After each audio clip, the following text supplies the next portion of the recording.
In the hills of a forgotten Haitian village, where roosters crow before dawn and the wind carries whispers from the ancestors, there lived a woman no one dared to greet.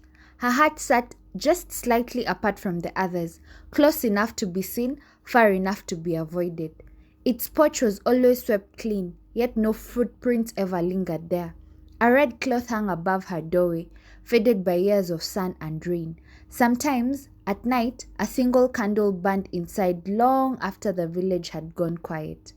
The elders warned the children, do not step on her porch, do not greet her, do not look at her too long, and most importantly, do not speak to her.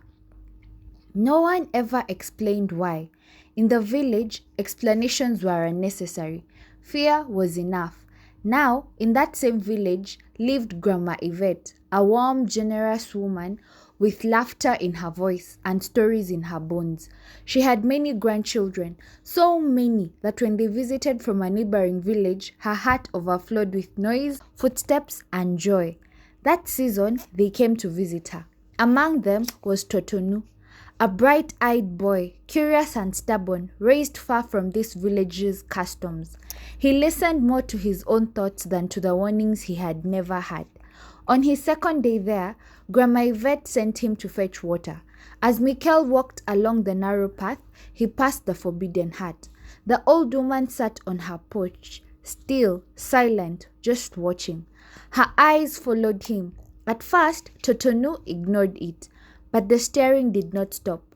Step after step, those eyes stayed on him, heavy and blinking as if peeling his skin layer by layer.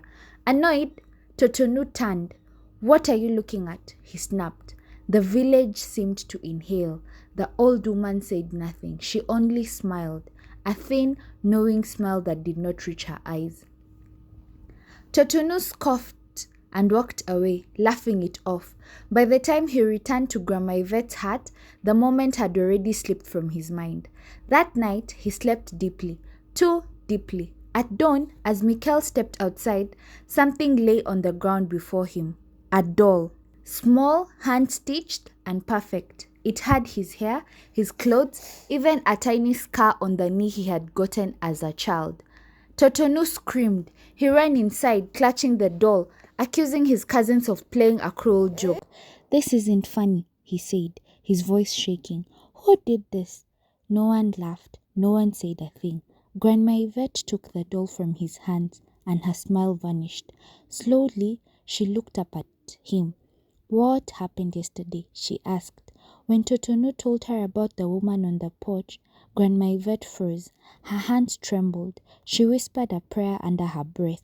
Before the sun reached its peak, she sent a word for the village priest and the healers.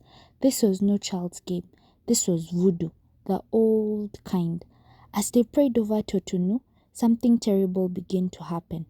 His hair, once dark, started turning grey, strand by strand. His skin sagged, wrinkling like dried fruit. His voice weakened, crackling with age that did not belong to him. The healers exchanged fearful looks. "This is not sickness," one whispered. "This is being taken." Two old men were sent to the woman's hut. They bowed low. They begged. They asked forgiveness on Totonu's behalf. But from inside the hut came the woman's voice, soft and final. "It is too late." The door slammed shut. That night, Grandma Yvette refused to leave Totonu alone. She and the other children slept on the floor around his bed, praying, chanting, calling on every ancestor they knew. Exhaustion finally pulled them into an easy sleep. When dawn came, Totonu was gone. In his place lay the doll, cold, lifeless, and smiling. They searched the village, the forest, the rivers, but Totonu was never seen again. Some say the old woman added another doll beneath her floorboards. Others say Totonu still walks between worlds, trapped in cloth and thread. But even today, in that village, children are taught the same lesson. Some people are avoided for a reason. Some doors must never be crossed.